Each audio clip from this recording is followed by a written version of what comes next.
Hello दोस्तों, welcome back to my channel FGT with R K Guruji में आपका बहुत बहुत स्वागत है। तो बिना देर किए शुरू करते हैं आज का मॉक टेस्ट। आज का पहला और शानदार क्वेश्चन है, स्वामी दयानंद सरस्वती का मूल नाम क्या था? ऑप्शंस हैं अभिशंकर, गौरी शंकर, दयाशंकर या मूला शंकर। थोड़ा सा टाइपिंग में दिक्कत हो गया है। मूल शंकर उनका वास्तविक नाम था, तो इसका राइट आंसर होगा मूला नहीं, मूल शंकर। नेक्स्ट क्वेश्चन लेते हैं, निम्नलिखित दार्शनिक और उनके दर्शन समूहों में से गलत जोड़ा को चुनिए। ऑप्शन हैं शंकराचार्य अद्वैत, वल्लभाचार्य शुद्ध अद्वैत, चैतन्य विशिष्ट अद्वैत या चबार्क लोकायत। तो इसका राइट आंसर होगा चैतन्य विशिष्ट अद्वैत। जिन लोगों ने भी प्रमुख दर्शन एवं उनके कौन से दार्शनिक थे का शानदार ट्रिक का वीडियो नहीं देखा है तो जाकर के प्लेलिस्ट से देख लें। आपको थोड़ा सा भी दिक्कत नहीं आएगा कि किस दर्शन के प्रतिपादक कौन थे। नेक्स्ट क्वेश्चन लेते हैं, निम्नलिखित में से कौन सा मठ बौद्ध धर्म से संबंधित है? ऑप्शन है डाकमा, चैत्य, मकवा या अगेरी।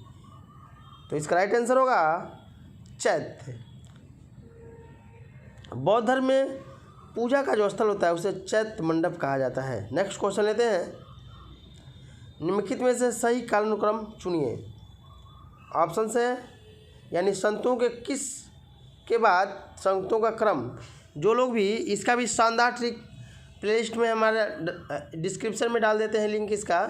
जो लोग भी संत एवं उनके क्रम का शानदार ट्रिक नहीं देखे हैं, डिस्क्रिप्शन में लिंक डाल दिए हैं, जाकर वहाँ से आसानी से देख लीजिए। वीडियो देखने के बाद आपको कभी समस्या नहीं आएगी कि किस संत के बाद किस संत का क्रम आता है। तो ऑप्शन है निजामुद्दीन औलिया, कबीर, मीराबाई, तुलसीदास। मीराबाई, कबीर, निजामुद्दीन औलिया या तुलसीदास। कबीर, निजामुद्दीन औलिया, तुलसीदास, मीराबाई। तुलसीदास, मीराबाई, कबीर, निजामुद्दीन औलिया।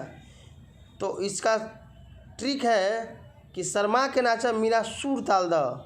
तो मीरा सुर शर्मा के से कबीर और मीरा सुर ताल द, सूरदास तुलसीदास। यानी कि ऑप्शन ए आपका राइट आंसर होगा। जा करके जिन लोगों ने भी ट्रिक का शानदार वीडियो नहीं देखा है देख लीजिए। नेक्स्ट इसका राइट आंसर होगा निजामुद्दीन औलिया, कबीर, मीराबाई और तुलसीदास। नेक्स्ट क्वेश्चन लेते हैं, निम्नलिखित में से कौन सी बात भक्ति आंदोलन और सूफी आंदोलन में साझी नहीं है? ऑप्शन है ईश्वर के प्रति निजी प्रेम, मूर्ति पूजा, रहस्यवाद या तीर्थ स्थानों की यात्रा। तो इसका राइट आंसर होगा मूर्ति पूजा। यानी भक्ति आंदोलन और सूफी आंदोलन के मत मूर्ति पूजा पर नहीं मिलते थे। नेक्स्ट क्वेश्चन लेते हैं, भारत में सबसे प्रमुख सूफी पूजागृह कहाँ पर है? ऑप्शन है पंडुआ, बीदर, अजमेर या शाहजहानाबाद। तो इसका राइट आंसर होगा अजमेर। नेक्स्ट क्वेश्चन लेते हैं, निम्नलिखित में से किसका संबंध सूफी संतों के साथ है?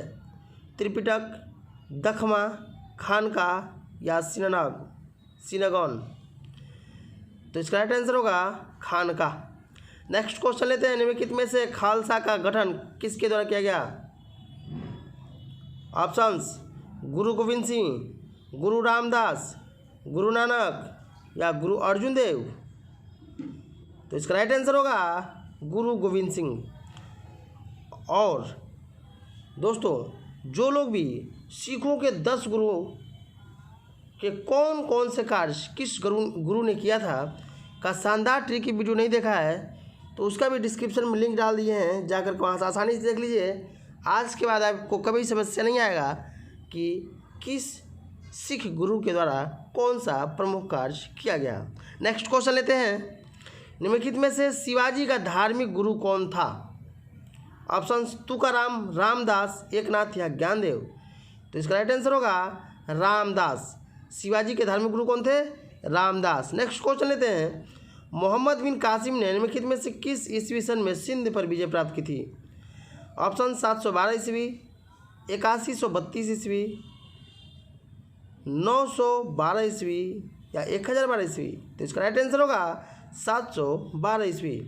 नेक्स्ट क्वेश्चन लेते हैं, शाहजहां ने निम्नलिखित में से किस शहर में मोती मस्जिद बनवाई थी? ऑप्शंस दिल्ली, जयपुर, आगरा या अमरकोट? तो इसका राइट आंसर होगा आगरा। नेक्स्ट क्वेश्चन लेते हैं, ग्रैंड ट्रंक रोड किसने बनवाया था? ऑप्शंस अकबर, अशोक, शेरशाह सूरी या समुद्रगुप्त? तो इसका राइट आंसर होगा शेरशाह सूरी। नेक्स्ट क्वेश्चन लेते हैं, मुगल जागीर तकनीकी रूप से निम्नलिखित में से क्या थी? ऑप्शंस एक किराया मुक्त भूमि, जमींदारी संपत्ति, किसी अधिकारी के लिए भू राजस्व का समुनिदेशन या किसी मनसबदार को समुनिदेशित नगद वेतन? तो इसका राइट आंसर होगा जमींदारी संपत्ति।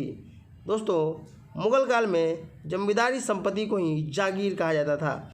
नेक्स्ट क्वेश्चन लेते हैं, मोहम्मद बिन तुगलक निपुण था, यानी मोहम्मद बिन तुगलक क्या चीज़ में निपुण था? ऑप्शंस कला में, संगीत में, सुलेखन में या दर्शन में? तो इसका राइट आंसर होगा दर्शन में। नेक्स्ट क्वेश्चन लेते हैं, शिवाजी की मंत्रिपरिषद में प्रधानमंत्री को क्या कहते थे? पेशवा, सचिव, मंत्री या सामंत? तो इसका राइट आंसर होगा पेशवा।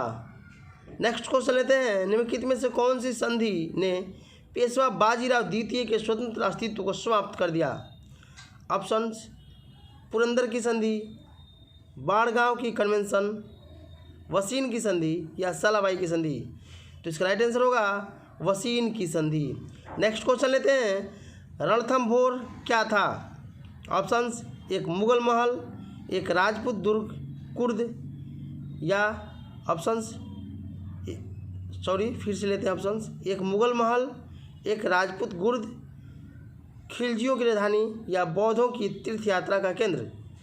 तो इसका राइट आंसर होगा एक राजपूत कुर्द। नेक्स्ट क्वेश्चन लेते हैं, विजयनगर के शासकों में सबसे महान किसे माना जाता है? ऑप्शंस कृष्णदेव राय, वीर नरसिंह, सदाशिव राय या राम राय? तो इसका राइट आंसर होगा कृष्णदेव राय। नेक्स्ट क्वेश्चन लेते हैं, लाख बख्श उपाधि किस शासक को दी गई? यानी किस शासक को लाख बख्श के नाम से भी जाना जाता है? तो ऑप्शंस हैं इल्तुतमिश, बलबन, रजिया या कुतुबुद्दीन ऐबक? तो इसका राइट आंसर होगा कुतुबुद्दीन ऐबक, यानी कुतुबुद्दीन ऐबक को लाख बख्श का मतलब होता है लाखों का दान देने वाला। नेक्स्ट क्वेश्चन लेते हैं, महाबलीपुरम के रथों का निर्माण किसके शासनकाल में हुआ था? ऑप्शंस पालों के, चोलों के, राष्ट्रकूटों के या पल्लवों के? तो इसका राइट आंसर होगा पल्लवों के। दोस्तों पल्लव शासकों के द्वारा ही महाबलीपुरम में रथ मंदिर का निर्माण कराया गया था। नेक्स्ट क्वेश्चन लेते हैं, वह युद्ध जिसके कारण भारत में मुस्लिम सत्ता की नींव पड़ी? यानी किस युद्ध के बाद भारत में मुस्लिम सत्ता की नींव पड़ गई? ऑप्शंस तराइन की पहली लड़ाई, तराइन की दूसरी लड़ाई, पानीपत की पहली लड़ाई या पानीपत की दूसरी लड़ाई? तो इसका राइट आंसर होगा तराइन की दूसरी लड़ाई। तराइन की दूसरी लड़ाई 1192 ईस्वी में हुआ था। नेक्स्ट क्वेश्चन लेते हैं, लाल किले में मुगल अस्तित्व किसके पतन के साथ समाप्त हो गया? ऑप्शंस हैं औरंगजेब, मोहम्मद शाह, शाह आलम या बहादुर शाह जफर? तो इसका राइट आंसर होगा बहादुर शाह जफर। मुगल वंश का अंतिम शासक बहादुर शाह जफर को माना जाता है। नेक्स्ट क्वेश्चन लेते हैं, बाबर की अपनी इच्छा से उसका शव कहाँ दफन हुआ था? ऑप्शंस आगरा, फरगना, समरकंद या काबुल? तो इसका राइट आंसर होगा काबुल।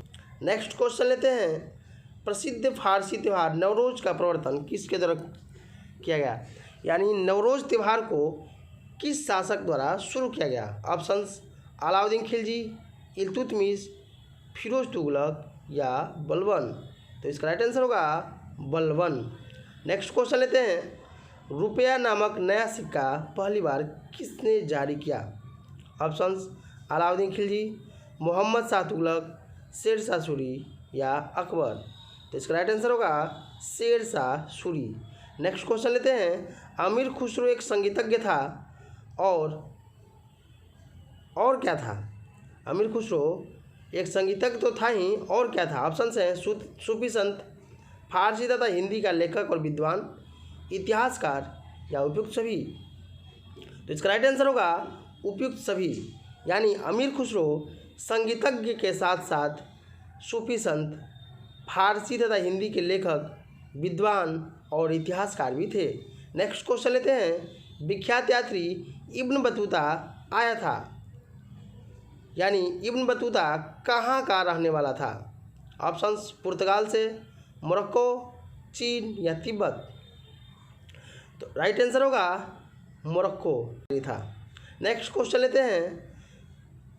जब भारत पर चंगेज खां के नेतृत्व में मंगोलों द्वारा आक्रमण का संकट मंडरा रहा था, उस समय दिल्ली के सुल्तान कौन था? ऑप्शंस इल्तुतमिश, बलबन, जलालुद्दीन खिलजी या अलाउद्दीन खिलजी? तो इसका राइट आंसर। नेक्स्ट क्वेश्चन लेते हैं। वहंद का युद्ध किसके बीच लड़ा गया? आनंदपाल और मोहम्मद गजनी के बीच, जयपाल और मोहम्मद गोरी के बीच, पृथ्वीराज चौहान और मोहम्मद गोरी के बीच या जयचंद और बख्तियार खिलजी के बीच? तो इसका राइट आंसर होगा आनंदपाल और मोहम्मद गजनी के बीच वहंद का युद्ध लड़ा गया था। नेक्स्ट क्वेश्चन लेते हैं। चौसा का युद्ध किन के बीच लड़ा गया था? ऑप्शंस गुजरात का बहादुर शाह और हुमायूं और शेर खां, अकबर और राणा प्रताप या जहांगीर और राणा अमर सिंह? तो इसका राइट आंसर होगा हुमायूं और शेर खां, जिसको शेर शाह भी कहा जाता है। नेक्स्ट क्वेश्चन लेते हैं। अलाउद्दीन खिलजी के शासन में आमिल कौन थे? ऑप्शंस गांव के स्तर पर स्थानीय भूस्वामी, भू राजस्व की वसूली करने वाले सरकारी प्रतिनिधि, अनाज के खुरासानी और मुल्तानी व्यापारी या गांव से शहरों को अनाज ले जाने वाले बंजारे? तो इसका राइट आंसर होगा भू राजस्व की वसूली करने वाले सरकारी प्रतिनिधि। भू राजस्व की वसूली करने वाले सरकारी प्रतिनिधि को ही अलाउद्दीन खिलजी के शासन में आमिल कहा जाता था।